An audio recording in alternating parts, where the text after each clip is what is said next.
Nuestro viaje comienza en las calles bulliciosas y a menudo brutales del Brooklyn de principios del siglo XX. El 17 de enero de 1899, en el seno de una familia de inmigrantes italianos, nacía Alphonse Gabriel Capone. Sus padres, Gabriele y Teresina, habían llegado a América buscando una vida mejor, pero lo que encontraron fue el duro crisol de la pobreza urbana. Capone creció en un ambiente donde la supervivencia a menudo dictaba las reglas. Dejó la escuela a los 14 años, después de golpear a una maestra. Este abandono prematuro lo arrojó directamente a las calles, donde su ambición y su temperamento volátil rápidamente lo hicieron notar. Sus primeros pasos en el mundo criminal no fueron como un jefe, sino como un simple matón en bandas juveniles como los Brooklyn Rippers y, más tarde, los 40 Thieves Juniors. Fue durante esta época que conoció a su mentor y futuro jefe, Johnny Torrio. Una figura clave en la mafia neoyorquina, vio el potencial en el joven Alphonse. Bajo su tutela, Capone aprendió las intrincadas y brutales artes del crimen organizado. No pasó mucho tiempo antes de que su lealtad, su ferocidad y su creciente reputación lo llevaran a un trabajo en el infame Harvard Inn, un bar en Coney Island, propiedad del gángster Frankie Yale.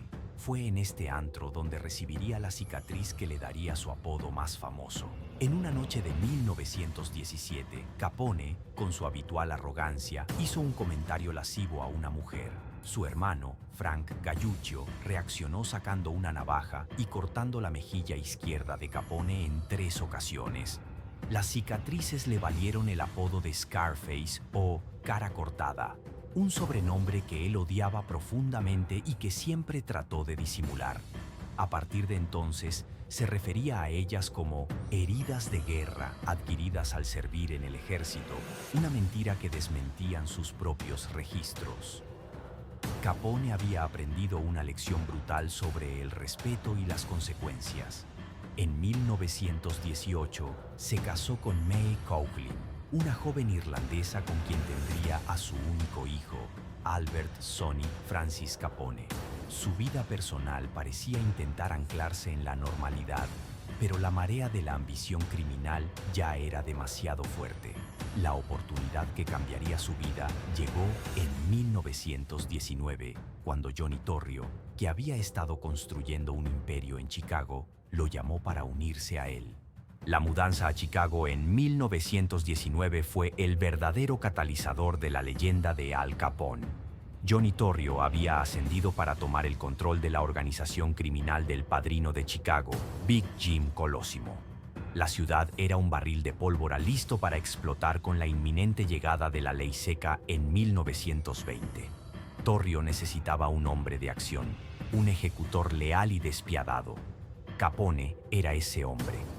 Bajo la fachada de una tienda de muebles usados, Torrio dirigía un vasto y lucrativo imperio de burdeles, garitos de apuestas y otros vicios. Capone se unió como camarero y portero, ascendiendo rápidamente gracias a su habilidad con los números y su disposición para usar la violencia sin pestañear.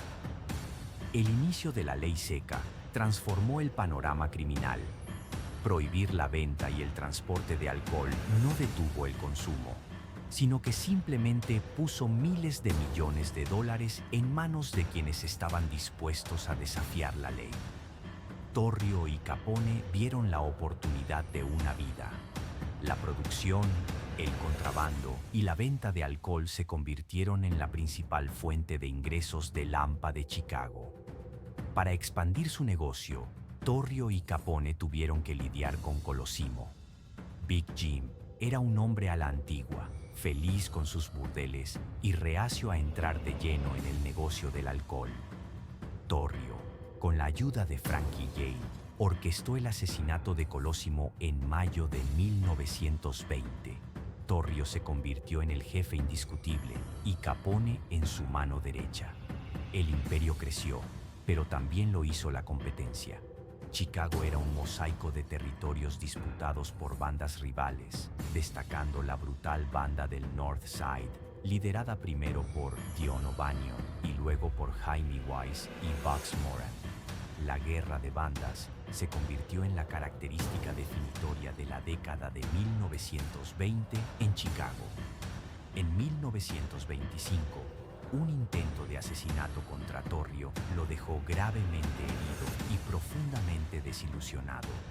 Decidió retirarse, regresando a Nueva York y dejando el control total del imperio a su protegido. A los 26 años, Al Capone se había convertido en el jefe criminal más joven y poderoso de la historia de Estados Unidos. Había conquistado Chicago y ahora su nombre era sinónimo de la ley seca. Como nuevo jefe, Al Capone se instaló en el Hotel Lexington y comenzó a dirigir su vasta red criminal con una combinación de astucia empresarial y violencia brutal. Su imperio se extendía más allá del alcohol ilegal, abarcando casas de juego, burdeles y negocios de protección. En su cúspide, se estima que sus ganancias anuales superaban los $100 millones, una fortuna astronómica para la época. Capone se había convertido en un empresario del crimen. La violencia, sin embargo, era su principal herramienta. La guerra de bandas continuó con una intensidad aterradora. El principal adversario era Jaime Weiss, quien juró venganza tras la muerte de O'Banion. Weiss intentó asesinar a Capone en varias ocasiones, bombardeando incluso el Hotel Lexington, pero Capone siempre escapaba ileso, lo que solo alimentaba su leyenda de invencibilidad. La audacia de Capone y la incapacidad de la policía para detenerlo lo convirtieron en una celebridad a nivel nacional, una figura pública que simbolizaba la corrupción y la decadencia de la ley seca. Capone era consciente de su imagen. A diferencia de los gánsteres de la vieja escuela, él cultivaba una fachada de respetabilidad. Se vestía con trajes a medida, usaba sombreros Stetson e insistía en que la gente se refiriera a él como un hombre de negocios o un proveedor de servicios públicos. Se involucró en obras de caridad, abriendo comedores gratuitos para los desempleados durante la Gran Depresión. Quería ser visto como un moderno Robin Hood italoamericano, un benefactor que simplemente satisfacía una demanda popular. Pero tras la fachada, se ocultaba la máquina de matar más eficiente de Chicago. El punto culminante de su brutalidad llegó el 14 de febrero de 1929 con la masacre del Día de San Valentín. Capone, buscando eliminar a su último gran rival, Bugs Moran, ordenó a sus hombres, disfrazados de policías, acorralar y ejecutar a 7 miembros de la banda del North Side en un garaje. Aunque Capone estaba de vacaciones en Florida en el momento de los asesinatos, su autoría intelectual fue indiscutible. La masacre fue un punto de inflexión. La opinión pública y la prensa estaban horrorizadas. El presidente Herbert Hoover exigió una acción federal contra Capone, declarando que había que usar todos los recursos necesarios para detenerlo. El gobierno federal, liderado por el agente del Tesoro Elliot Ness y sus intocables, y el Departamento de Justicia, se enfocaron en un ángulo que nadie más había podido explotar: las finanzas del gángster. El implacable ascenso de Al Capone se encontró con una resistencia inusual: la Ley de Impuestos Federales. El Departamento del Tesoro, bajo la dirección de Andrew Mellon, entendió que si no podían condenarlo por asesinato o contrabando, lo harían por evadir al fisco. El gobierno estaba construyendo un caso irrefutable de evasión de impuestos sobre las vastas sumas de dinero que Capone ganaba con sus negocios ilícitos. La investigación fue liderada por un equipo dedicado y valiente. Mientras Elliot Ness se enfocaba en desmantelar las operaciones de contrabando de alcohol de Capone, el agente del Servicio de Impuestos Internos, Frank Wilson, se adentraba en los libros de contabilidad. Capone era muy cuidadoso, no dejaba registro de sus ingresos. Sin embargo, Wilson descubrió los talones de un libro mayor de gastos en la oficina de uno de los contadores de Capone, que detallaban ganancias por más de $1 millón. Lo más importante, encontraron declaraciones de impuestos de Capone de años anteriores, donde él mismo, en un error fatal de arrogancia, había incluido las ganancias de su juego. Este fue el clavo en el ataúd. El juicio de Capone comenzó en 1931 y atrajo la atención de la nación. Capone, confiado en su habilidad para corromper a cualquiera, intentó sobornar al jurado. El juez, James Wilkerson, al enterarse de la manipulación, ordenó un intercambio de jurados de último minuto con un caso civil cercano. El jurado recién llegado no había sido tocado por la influencia de Capone. El 17 de octubre de 1931, el gángster más famoso de América fue declarado culpable de evasión de impuestos. La condena fue dura e inusual para la época: 11 años en una prisión federal, una multa de $50,000 y las costas judiciales. Capone, el rey de Chicago, se había derrumbado no por la violencia de sus crímenes, sino por no declarar su renta. Su encarcelamiento comenzó en la penitenciaría de Atlanta, donde sus contactos y su dinero le permitían vivir con relativa comodidad. Sin embargo, su fama y la presión pública llevaron al gobierno a tomar una decisión drástica: trasladarlo.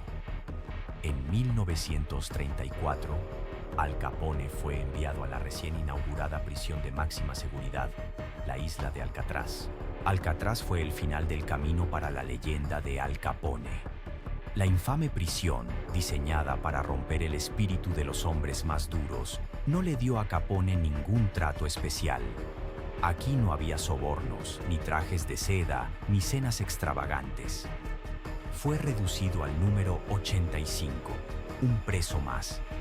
La dura disciplina y el aislamiento de la roca lo afectaron profundamente, tanto física como mentalmente. Durante su estancia en la prisión, su salud se deterioró rápidamente. Capone había contraído sífilis años antes, y la enfermedad, no tratada adecuadamente, había progresado silenciosa e implacablemente, atacando su cerebro. Sus compañeros de prisión notaron su declive. Mostraba signos de confusión, irritabilidad y demencia.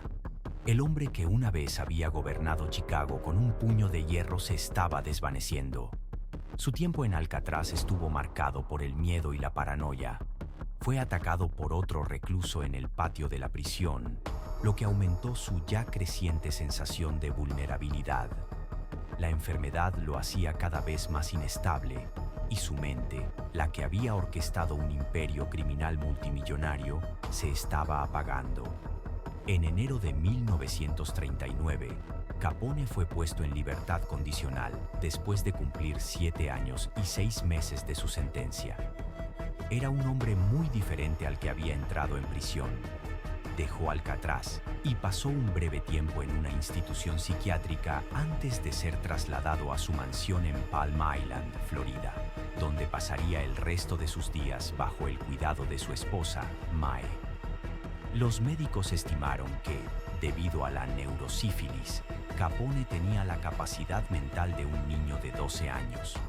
El gángster que la nación temía y al mismo tiempo mitificaba, terminó sus días en una niebla de enfermedad mental y decadencia física. El 21 de enero de 1947, sufrió un derrame cerebral. Se recuperó brevemente, solo para sucumbir a una neumonía bronquial y un paro cardíaco 4 días después.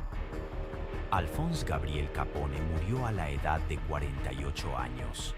El hombre que una vez fue el símbolo del crimen y la corrupción de la ley seca, terminó su vida no en un tiroteo dramático o en la silla eléctrica, sino como una víctima de la enfermedad. Su historia sigue siendo un escalofriante recordatorio de la delgada línea entre el mito y la realidad en el bajo